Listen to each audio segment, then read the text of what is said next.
Sabe aquelas histórias que parecem exageradas demais para serem verdade? Pois é. E se eu te dissesse que os arquivos mais bizarros e perigosos da CIA realmente existem e foram mantidos em segredo por décadas? O mais assustador é que quando esses documentos vieram à tona, ninguém falou muito sobre isso. Mas hoje você vai entender por quê. Se você acredita que já viu de tudo, espera até conhecer os bastidores sombrios da espionagem, controle mental, manipulação da mídia e até testes com bactérias em cidades inteiras.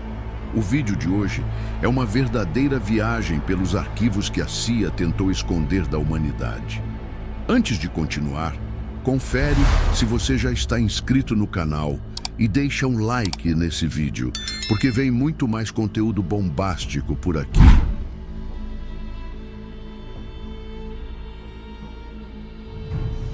Foi como abrir um baú antigo, trancado por décadas, e descobrir que ali dentro havia segredos que mudariam tudo o que pensamos sobre o mundo. Em 2017, milhões de páginas antes, seladas pela CIA, foram liberadas ao público. E não estamos falando de teorias da conspiração malucas de internet. Estamos falando de documentos oficiais, carimbados, detalhando espionagens internas, manipulações da mídia, experimentos com humanos e controle mental. Sim, aquilo que a gente costuma ver só em filme estava de fato acontecendo nos bastidores do poder. E a parte mais chocante, tudo isso foi feito sem que a população soubesse. Imagine viver sua vida normalmente enquanto agências de inteligência operam nos bastidores, decidindo o que você pode ou não saber. Esses arquivos mostram tentativas reais de manipular a consciência coletiva, controlar o comportamento de pessoas comuns e testar até onde a mente humana podia ser levada ou quebrada. Dá um certo arrepio pensar que, enquanto famílias jantavam tranquilamente, havia testes acontecendo com prisioneiros, cidadãos e até jornalistas. Esses documentos revelam uma face da história que nunca foi contada nos livros escolares. É como se uma cortina tivesse sido puxada e por trás dela estivesse algo muito maior e muito mais sombrio do que qualquer um poderia imaginar. A maior questão agora não é nem o que foi feito, mas por que esconderam por tanto tempo. Afinal, se nada disso era segredo, por que só agora estamos vendo essas informações? A resposta talvez esteja ligada ao medo de reação do público ou ao simples fato de que, quando as pessoas descobrem a verdade, elas começam a fazer perguntas. E aí, tudo pode desmoronar. Mas uma dessas perguntas nos leva a um campo ainda mais curioso. Será que eles também tentaram usar os poderes da mente de forma prática? Bom, essa parte é ainda mais intrigante.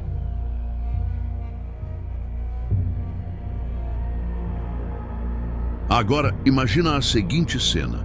Um agente da CIA, em plena Guerra Fria, sentado diante de um homem com os olhos fechados, tentando ver um bunker soviético, usando apenas a mente. Parece roteiro de ficção, mas foi real.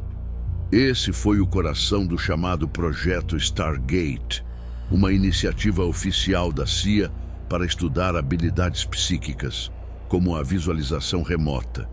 E entre os nomes envolvidos estava ninguém menos que Uri Geller, o famoso ilusionista que entortava colheres na TV. Mas aqui ele não estava num palco.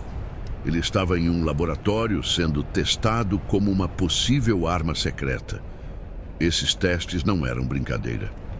Os cientistas envolviam desde físicos renomados até analistas de inteligência, tentando medir se alguém conseguiria ver com precisão objetos escondidos, documentos protegidos ou até a localização de alvos inimigos. Um dos relatos mais bizarros mostra um vidente descrevendo uma base militar soviética com detalhes que mais tarde se confirmaram verdadeiros. É claro que nem tudo funcionava sempre, mas só o fato de que um governo investiu recursos públicos tentando explorar poderes mentais já mostra o quanto estavam dispostos a ir além do convencional. Isso abre uma pergunta inevitável. Será que a mente humana é capaz de mais do que imaginamos? Se você já teve aquela sensação de saber que algo ia acontecer, ou pensou em alguém e a pessoa te ligou na hora, talvez já tenha experimentado uma centelha do que eles estavam tentando estudar em escala militar. E se a mente é mesmo capaz de se conectar com algo além do físico, o que mais podemos acessar? Meditações profundas, práticas como o Ho'oponopono, ou leituras como Autobiografia de um Yogi, de Paramahansa Yogananda, podem ser formas simples de começar a explorar isso. Porque talvez o que parecia mágica, na verdade, seja ciência. Uma ciência que, como veremos a seguir, também pode ser usada de forma sombria.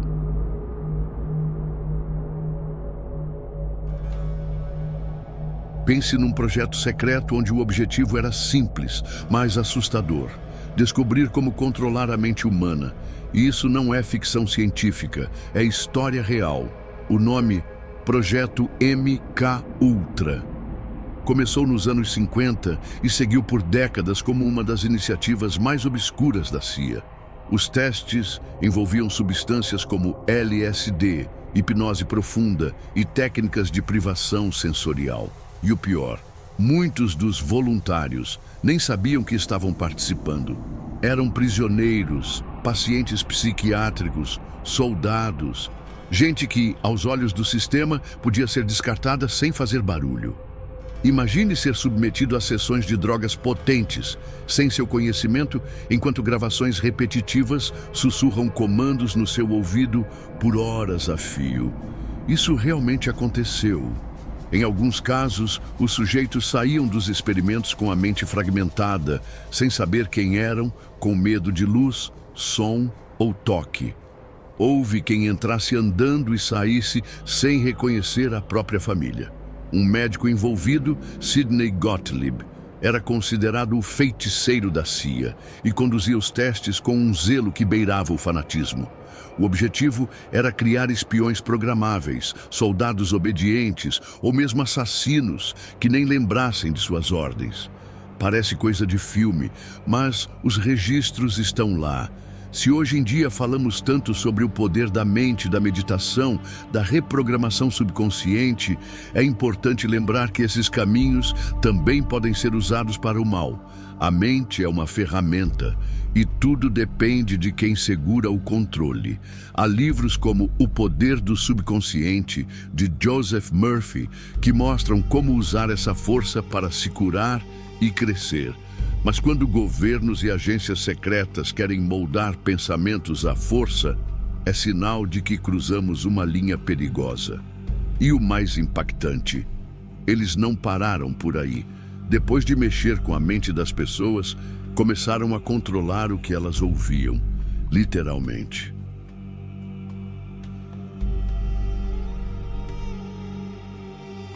Agora, segura essa. E se eu te dissesse que boa parte das notícias que formaram a sua visão de mundo foram cuidadosamente escolhidas por agentes secretos? Pois é. Durante décadas, a CIA comandou uma operação chamada Mockingbird, infiltrando mais de 400 jornalistas em grandes veículos de imprensa. Estamos falando de nomes de peso como The New York Times, Washington Post, CBS. A missão deles era simples: moldar a opinião pública conforme os interesses do governo. E isso incluía mentir, omitir ou distorcer fatos sobre guerras, políticas externas e crises internas.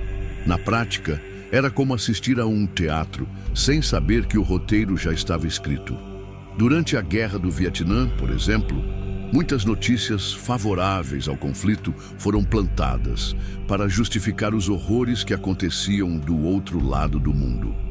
O mesmo vale para intervenções na América Latina e operações clandestinas que só vieram à tona anos depois.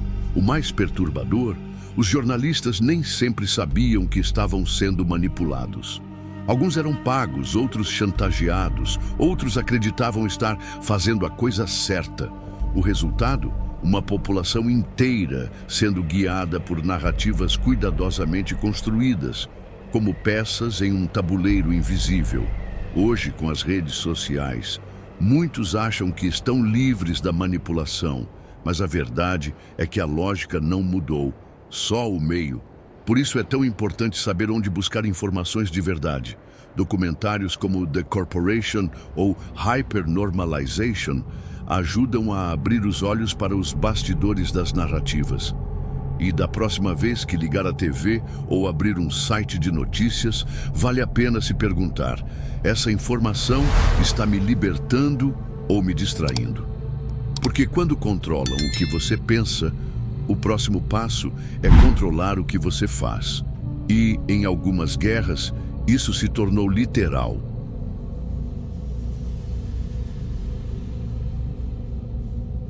Agora entra numa atmosfera ainda mais densa.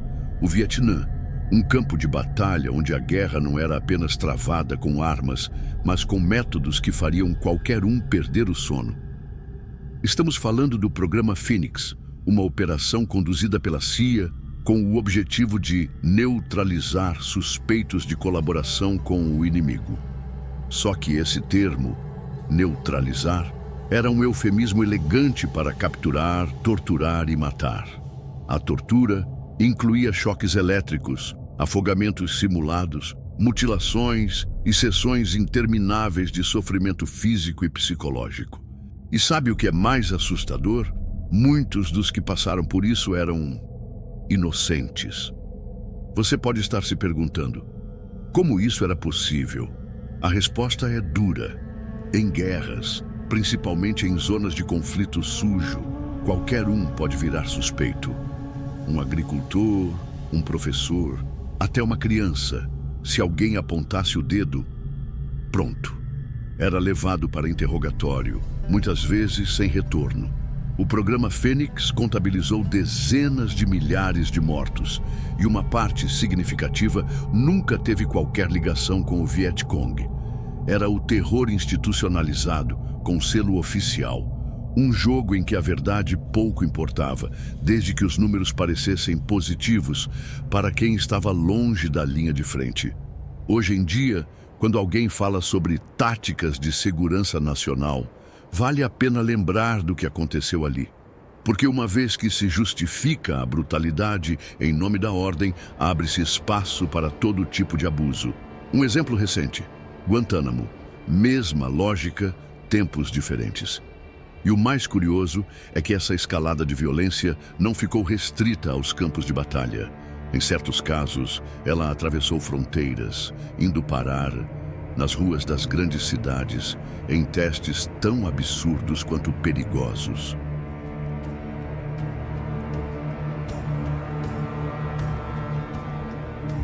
Agora, segura firme, porque o que vem a seguir é digno de arrepiar até os mais céticos. Durante anos, a CIA, junto com outras agências, conduziu testes biológicos em plena luz do dia, usando populações civis.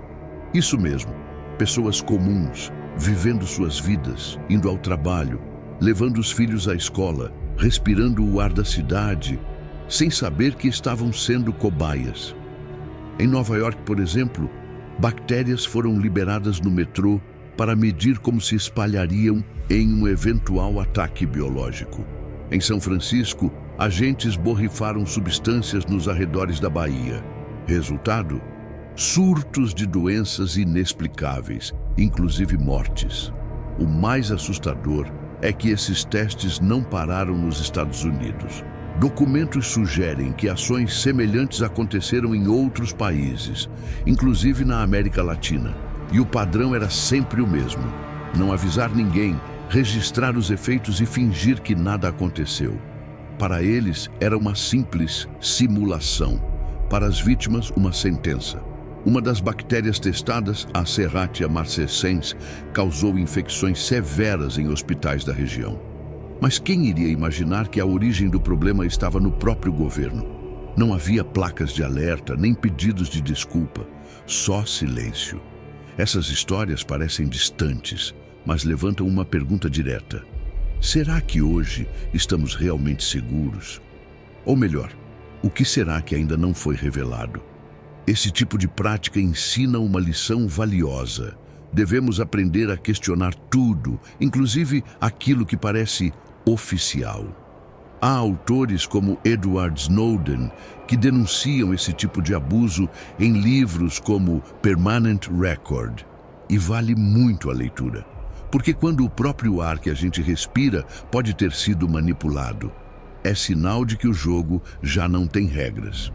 E por falar em manipulação, os bastidores políticos da América Latina revelam capítulos ainda mais sombrios.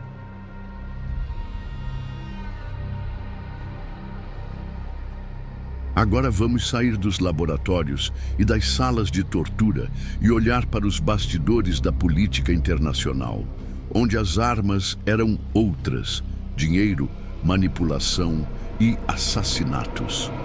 Durante a Guerra Fria, a CIA operou intensamente na América Latina, interferindo em eleições, financiando golpes e silenciando lideranças que não dançavam conforme a música de Washington.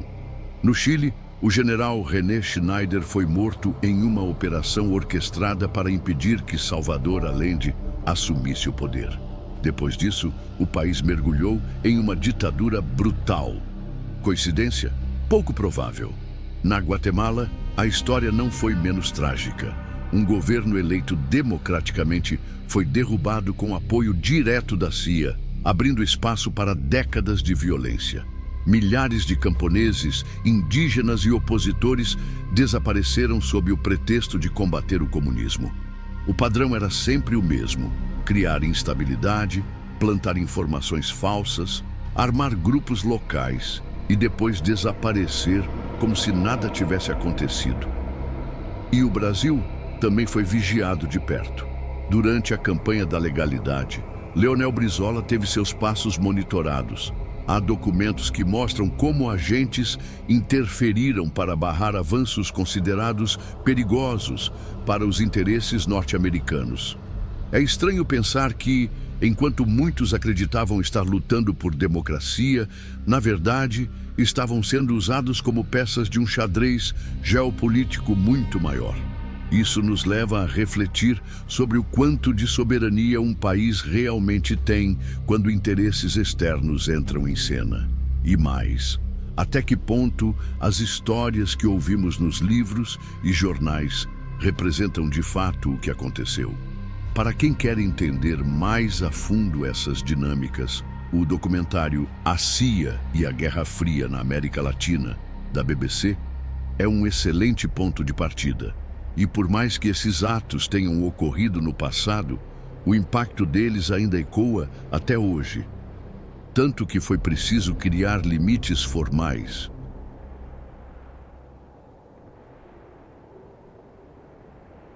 Depois de tantas revelações chocantes, era inevitável que o castelo de cartas começasse a ruir.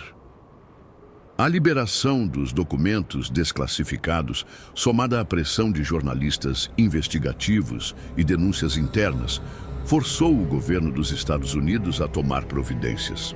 Foi aí que surgiram os comitês de supervisão no Congresso. Pela primeira vez, órgãos como a CIA passaram a ter que prestar contas das suas ações em audiências públicas. A intenção era clara: evitar que os abusos do passado se repetissem. Mas como colocar freio em uma máquina que já tinha operado livremente por décadas? Esses comitês trouxeram à tona verdades duras. Ex-agentes confessaram práticas ilegais, cidadãos foram indenizados e várias operações foram oficialmente encerradas, pelo menos no papel. Foram criadas leis como o Foreign Intelligence Surveillance Act, FISA, com o objetivo de regulamentar interceptações e limitar o poder da inteligência. Mas a confiança, essa já estava abalada. O público passou a olhar com mais ceticismo para os discursos patrióticos e os heróis de terno e gravata, porque agora sabiam que por trás do glamour da espionagem Havia sofrimento humano, violações éticas e mentiras institucionalizadas. É claro que o tempo passou e as estratégias mudaram. Mas será que realmente mudaram? Ou só foram reformuladas para parecer mais aceitáveis? Hoje, com tecnologia em tudo, do celular ao assistente de voz, talvez estejamos entrando numa nova fase de vigilância, ainda mais sutil, ainda mais difícil de perceber. Livros como 1984, de George Orwell, ou Vigilância Líquida, de Zygmunt Bauman, nos ajudam a enxergar esses movimentos com mais clareza. E enquanto muita gente acha que está segura, distraída em seus feeds, talvez as próximas revelações já estejam sendo escritas ou escondidas. E agora me diz, qual desses documentos te deixou mais impressionado? Foi o projeto de controle mental, os testes biológicos com civis ou as operações secretas na América Latina? Escreve aqui nos comentários. Eu quero muito saber qual dessas revelações mais mexeu com você. E se você ficou chocado com tudo isso, o próximo vídeo vai ainda mais fundo. Clica agora no vídeo que está aparecendo aqui na tela para continuar essa jornada de descobertas. Aproveita e se inscreve no canal. Ativa o sininho para não perder nada e compartilha esse conteúdo com alguém que você sabe que precisa acordar para a realidade. Eu sou o Mentes Despertas e a gente se encontra no próximo Despertar.